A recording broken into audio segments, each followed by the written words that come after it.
నమస్కారం ఫ్రెండ్స్, మీ అందరికీ స్వాగతం. ఒక్కోసారి మనకు కనిపిస్తుంది కదా, ఎంత కష్టపడ్డా సరే అక్కడే ఆగిపోయినట్టు. ఈరోజు మనం ఒక చిన్న కథ ద్వారా ఒక పెద్ద విషయం నేర్చుకోపోతున్నాం. విజయం అంటే మనం ఏం చేస్తామన్నదే కాదు, ఎవరితో కనెక్ట్ అవుతామన్నది కూడా చాలా ముఖ్యం. మరి ఇంకెందుకు ఆలస్యం, పదండి మొదలుపెట్టేద్దాం. చూడండి, మనం ఎంత కష్టపడ్డా కొన్నిసార్లు ఒక అడుగు కూడా ముందుకు వేయలేం. అదెలా ఉంటుందంటే, లాగాల్సిన తలుపుని తెలియక గట్టిగా నెడుతూ ఉంటాం కదా, అలాగనమాట. సరిగ్గా ఇలాంటి పరిస్థితిని రవి అనే ఒక వ్యక్తి ఎదుర్కొన్నాడు. పాపం, అతను కూడా చాలా కష్టపడ్డాడు. మరి అతని కథ ఏంటో, ఎలా బయటపడ్డాడో ఇప్పుడు చూద్దాం. సో ఈ రవి ఉన్నాడే, తను చాలా చెంపి పనిచేసే వ్యక్తి. తన వ్యాపారాన్ని చాలా బాగా నడిపిస్తున్నాడు. అంతా బాగుంది అనుకుంటున్న టైంలో అకస్మాత్తుగా అతని ఎదుగుదల ఒక పెద్ద గోడను ఢీకొట్టినట్టు ఆగిపోయింది. ఒక్కసారిగా తన శక్తికి మించిన పెద్ద పెద్ద సవాళ్లు వచ్చిపడ్డాయి. దాంతో ఏం చేయాలో తెలియక చాలా నిస్సహాయంగా ఫీలయ్యాడు. ఇప్పుడు చూడండి, తన మొదటి సమస్య ఏంటంటే, ఒక ఫారెన్ మార్కెట్లో అనుకోకుండా ఒక పెద్ద లీగల్ ఇష్యూ వచ్చింది. అయ్యో, ఇప్పుడు సలహా కోసం ఎవరికి ఫోన్ చేయాలో కూడా అతనికి తెలీదు. అలాంటి సిచ్యువేషన్లో ఎవరైనా ఎంత కంగారు పడతారో ఊహించుకోండి.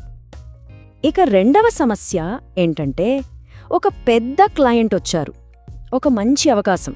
కానీ వాళ్ళు ఒక B2B లైసెన్సింగ్ డీల్ అడిగారు. పాపం, రవికి దాని గురించి అస్సలు అనుభవమే లేదు. ఇంత మంచి అవకాశం చేతికొచ్చినా దాన్ని ఎలా వాడుకోవాలో తెలియక తల పట్టుకున్నాడు. ఇక మూడోది, ఇది నిజంగా ఒక గోల్డెన్ ఛాన్స్. ఒక గ్లోబల్ ఇన్ఫ్లుయెన్సర్తో కలిసి పనిచేసే అవకాశం వచ్చింది. కానీ ప్రాబ్లం ఏంటంటే, ఆ ప్రపంచంలో అతనికి ఒక్కరంటే ఒక్కరు కూడా పరిచయం లేరు. ఎవరితో మాట్లాడాలో, ఎలా మొదలు పెట్టాలో తెలియని పరిస్థితి. ఈ పరిస్థితిని మనం సింపుల్గా ఎవరూ లేకపోవడం అని చెప్పొచ్చు. అంటే మన దగ్గర కష్టపడే తత్వముంది, కాని మనకు సహాయం చేసే సరైన మనుషులు లేరు. ఇదెలా ఉంటుందంటే, మనం ఒక రష్గా ఉన్న సిటీ బస్ ఎక్కామనుకోండి. బస్సు ఫాస్ట్గానే వెళుతోంది, కాని మన స్టాప్ వచ్చినప్పుడు దిగడానికి దారి లేదు. జనం అడ్డంగా ఉన్నారు. చూస్తున్నగానే మన స్టాప్ దాటిపోతుంది. రవి పరిస్థితి కూడా అచ్చమిలాగే ఉంది. ఇక్కడే కథలో అసలైన మలుపు వచ్చింది. ఇంక లాభం లేదు, కేవలం ఇంకా కష్టపడి పనిచేయడం వల్ల ఏమీ మారదని రవికి అర్థమైంది.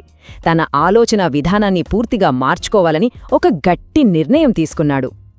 ఒకప్పుడు రవి ఎలా ఆలోచించేవాడంటే, ఏదైనా సరే నేనే కష్టపడి తెలుసుకుంటాను, నా పని నేనే చేసుకుంటాను అని.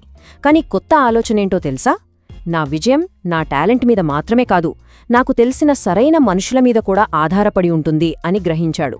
ఇదెలా ఉంటుందంటే, మనం టీ చేసుకుంటాం కదా, దాన్ని ఎంతసేపు గరిటెతో తిప్పినా తీపి రాదు. కరెక్టేనా? తీపి రావాలంటే అందులో ఏం వెయ్యాలి? చక్కెర. ఇక్కడ మనకు సరైన దారి చూపించే ఆ ఎవరు అనే వ్యక్తులే ఆ చక్కెరన్నమాట. అప్పుడు రవి ఇక అవకాశాల కోసం ఎదురుచూడటం మానేశాడు. తనే కావాలని ఒక ప్లాన్ ప్రకారం తన నెట్వర్క్ను క్రియేట్ చేసుకోవడం మొదలుపెట్టాడు. అతను తీసుకున్నవి చాలా సింపుల్ స్టెప్స్. ఆ స్టెప్స్ ఏంటో చూస్తే మనక్కూడా చాలా ఈజీగా అనిపిస్తుంది. చూడండి, అతను ఏం చేశాడో. 1, తనలాంటి వాళ్లు ఉండే ఒక ఫౌండర్ మాస్టర్ మైండ్ గ్రూప్లో జాయిన్ అయ్యాడు. 2, లింక్డ్ఇన్లో పెద్ద పెద్ద లీడర్స్కి భయపడకుండా మెసేజ్లు పంపడం మొదలుపెట్టాడు. 3, ఒక మంచి ఈవెంట్కి హాజరయ్యాడు. 4, ఇది అన్నిటికన్నా ముఖ్యం, నేను ఎవరిని కలవాలి, ఎవరితో మాట్లాడితే నా పని అవుతుంది అని అడగడానికి అస్సలు వెనుకాడలేదు. చూసారా, ఇవన్నీ చాలా చిన్న పనులే, కానీ వాటి పవర్ చాలా పెద్దది. సరే, రవి ఈ పనులన్నీ మొదలుపెట్టాడు. మరి రిజల్ట్ ఏంటి? ఏం జరిగింది? ఇక్కడే అసలు మ్యాజిక్ ఉంది. రవి ఈ చిన్న చిన్న పనులు మొదలుపెట్టిన కొద్ది రోజుల్లోనే తను కలలో కూడా ఊహించని అద్భుతమైన ఫలితాలను చూశాడు. ఎన్ని రోజుల్లో అనుకుంటున్నారు? కేవలం 60 రోజుల్లో.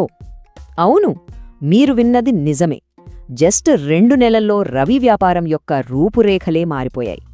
దీన్ని బట్టి మనకేమర్థమవుతోంది?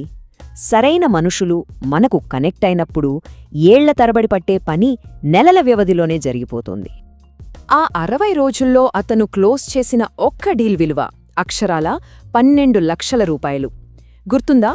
ఏ డీల్ గురించైతే అతనికి ఎక్స్పీరియన్స్ లేదని భయపడ్డాడో అదే డీల్ని ఒక సరైన వ్యక్తి సహాయంతో సక్సెస్ఫుల్గా పూర్తి చేశాడు. ఇప్పుడు ఒకసారి తన 3 సమస్యలు గుర్తు తెచ్చుకుందాం. ఇప్పుడు చూడండి, ఒక లీగల్ సమస్య వచ్చింది కదా, దానికి ఒక ఎక్స్పర్ట్ సలహా దొరికింది. అనుభవం లేని B2B డీల్ కోసం ఒకరు రిఫర్ చేశారు, దాంతో అది క్లోజ్ అయింది. ఇక పరిచయమే లేని ఇన్ఫ్లుయెన్సర్తో కలిసి ఏకంగా ఒక కొత్త ప్రోడక్ట్ని లాంచ్ చేశాడు. అంటే అతని ప్రతి సమస్యకు పరిష్కారం, ప్రతి మూసుకున్న తలుపు ఒక ఎవరో ఒకరి ద్వారానే తెరుచుకుంది. రవి తన అనుభవాన్ని ఈ ఒక్క మాటలో చెప్పాడు. నా ప్రయాణంలో ప్రతి పెద్ద సక్సెస్ ఒక ఎవరోతోనే మొదలైంది. ఇప్పుడు నేను వాళ్లకోసం ఎదురుచూడను, నేనే వాళ్ళని వెతుక్కుంటూ వెళ్తాను. ఎంత మంచి మాట కదా!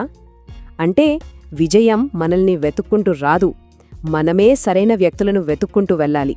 మన భవిష్యత్తుకు మనమే శిల్పులం. సరే, ఇది రవి కథ. కాని ఈ కథ నుండి మనం నేర్చుకోవాల్సిన పాఠం చాలా చాలా పెద్దది. ఇది కేవలం బిజినెస్ చేసేవాళ్లకి కాదు, మనలో ప్రతి ఒక్కరికీ మన జీవితంలో ఖచ్చితంగా ఉపయోగపడుతుంది. ఈ ఫార్ములా చాలా సింపుల్, కాని చాలా పవర్ఫుల్. మనకి ఎంత ఎక్కువ మంది సరియైన వ్యక్తులు తెలుస్తారో అన్ని ఎక్కువ అవకాశాల తలుపులు మనకోసం తెరుచుకుంటాయి. అంతే. అందుకే మనమందరం మనల్ని మనం ఒక చిన్న ప్రశ్న వేసుకోవాలి. నేను నెక్స్ట్ వెళ్లాలనుకుంటున్న ప్రపంచంలో ఆల్రెడీ ఎవరున్నారు అని ఆలోచించండి. వాళ్లే మనకు దారి చూపించే గైడ్స్ అన్నమాట. ఒక విషయం మనం ఎప్పుడూ గుర్తుంచుకోవాలి, అవకాశాలు ఎక్కడినుంచో ఊడిపడవు, అవి ఎప్పుడూ ఎవరో ఒకరి ద్వారానే మన దగ్గరకొస్తాయి. ఫ్రెండ్స్, గుర్తుంచుకోండి, రోజూ నేర్చుకునే ఒక చిన్న విషయమే ఏదో ఒక రోజు మనల్ని పెద్ద సక్సెస్కి దారితీస్తుంది. మరి మీ తర్వాతి గొప్ప అవకాశం ఏ తలుపు వెనక దాగి ఉందో, ఆ తలుపు తాళం చెవి ఎవరి దగ్గరుందో ఆలోచించండి.